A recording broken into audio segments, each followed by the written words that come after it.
Be not sick too late, nor well too soon. There are two ways of being happy. We may either diminish our wants or augment our means. Either will do. The result is the same, and it is for each man to decide for himself, and do that which happens to be the easiest. If you are idle or sick or poor, however hard it may be to diminish your wants, it will be harder to augment your means. If you are active and prosperous, or young, or in good health, it may be easier for you to augment your means than to diminish your wants. But if you are wise, you will do both at the same time, young or old, rich or poor, sick or well, and if you are wise, you will do both in such a way as to augment the general happiness of society. Fear to do ill, and you need fear naught else.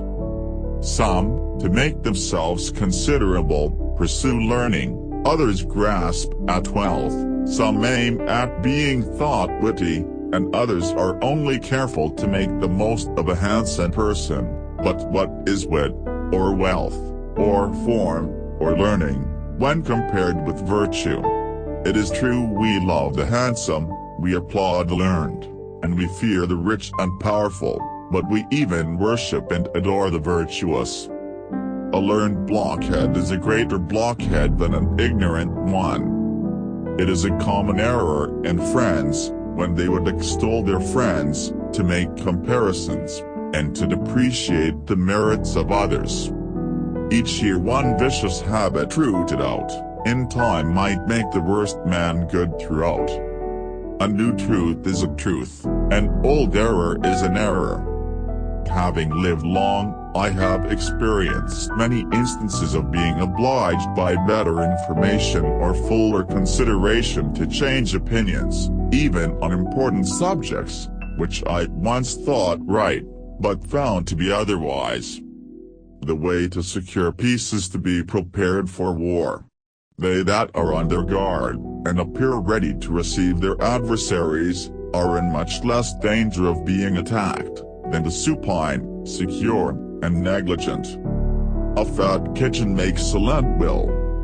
Don't go to the doctor with every distemper, nor to the lawyer with every quarrel, nor to the pot for every thirst. I never saw an oft-removed tree, nor yet an oft-removed family, that throve so well as those that settled be. An ounce of prevention is worth a pound of cure. The worship of God is a duty. The hearing and reading of sermons may be useful, but if men rest in hearing and praying, as too many do, it is as if a tree should value itself in being watered and putting forth leaves, though it never produced any fruit. Eat to live, and not live to eat. A great talker may be no fool, but he is one that relies on him. When you incline to have new clothes, look first well over the old ones, and see if you cannot shift with them another year, either by scouring, mending, or even patching if necessary. Remember, a patch on your coat, and money in your pocket, is better and more creditable than a writ on your back, and no money to take it off.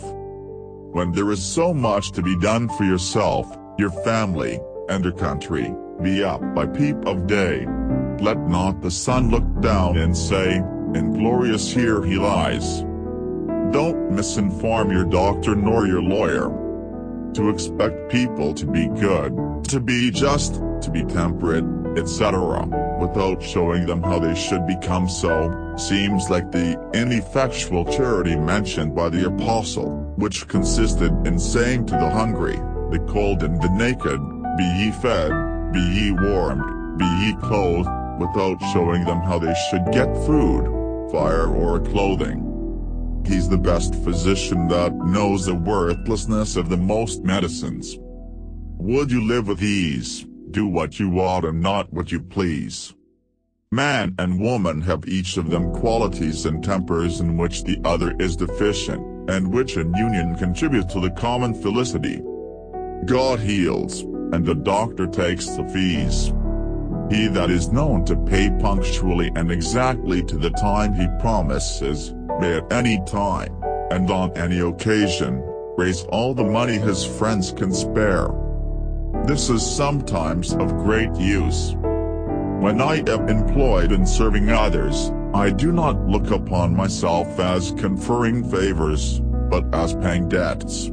I have received much kindness from men to whom I shall never have an opportunity of making the least direct returns, and numberless mercies from God, who is infinitely above being benefited by our services.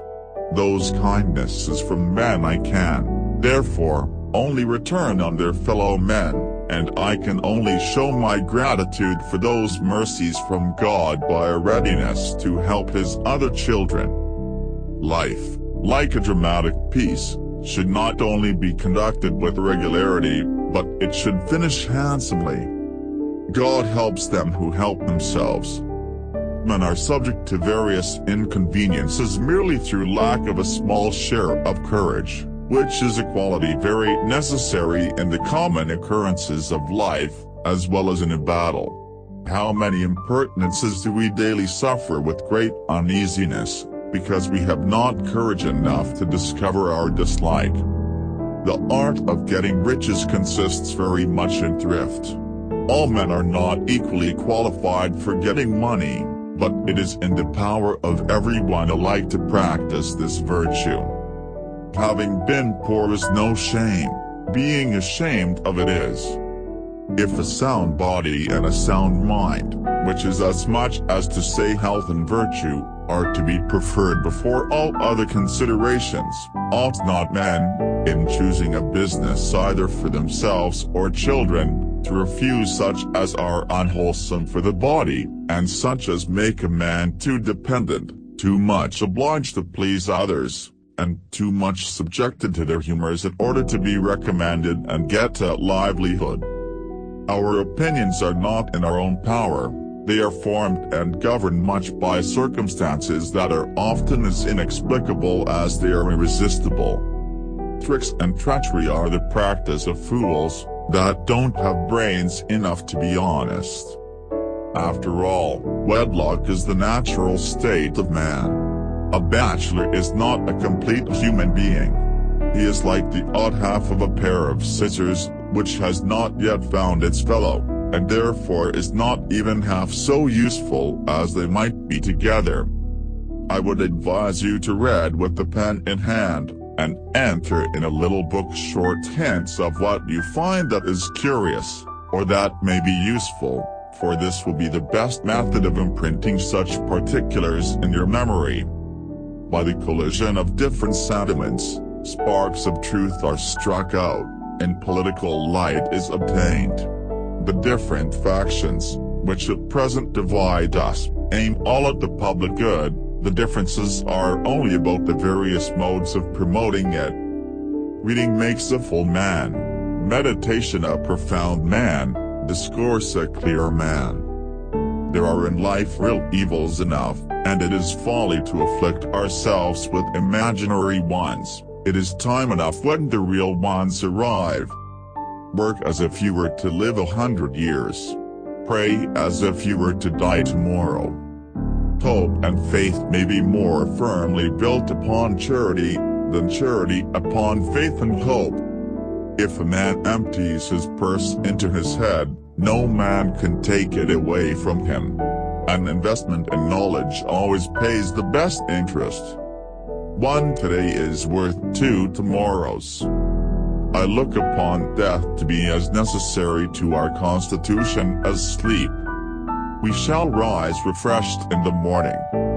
We need a revolution every 200 years, because all governments become stale and corrupt after 200 years. The best thing to give to your enemy is forgiveness, to an opponent, tolerance, to a friend, your heart, to your child, a good example, to a father, deference, to your mother, conduct that will make her proud of you, to yourself, respect, to all others, charity. Security without liberty is called prison. The best of all medicines are rest and fasting. Tell me and I forget. Teach me and I remember. Involve me and I learn. It seems to me that if statesmen had a little more arithmetic, or were accustomed to calculation, wars would be much less frequent. The most trifling actions of a man, in my opinion, as well as the smallest features and lineaments of the face, give a nice observer some notion of his mind. He who sacrifices freedom for security deserves neither. I never knew a man who was good at making excuses who was good at anything else. Common sense is something that everyone needs, few have, and none think they lack. Most men die from the neck up at age 25 because they stopped dreaming. The ancients tell us what is best, but we must learn of the moderns what is fittest. I don't believe in stereotypes. I prefer to hate people on a more personal basis. To lengthen thy life, lessen thy meals. Do not anticipate trouble, or worry about what may never happen. Keep in the sunlight. Content makes poor man rich, discontentment makes rich men poor. Employ your time well, if you mean to get leisure. Well done is better than well said. Energy and persistence conquer all things. If you would know the value of money, go try to borrow some, for he that goes a-borrowing goes a-sorrowing. If you would persuade, you must appeal to interest rather than intellect. The eye of the master will do more work than both his hands. Creditors have better memories than debtors. Hide not your talents, they for use were made. What's a sundial in the shade? When the well's dry, we know the worth of water. To the generous mind the heaviest debt is that of gratitude, when it is not in our power to repay it.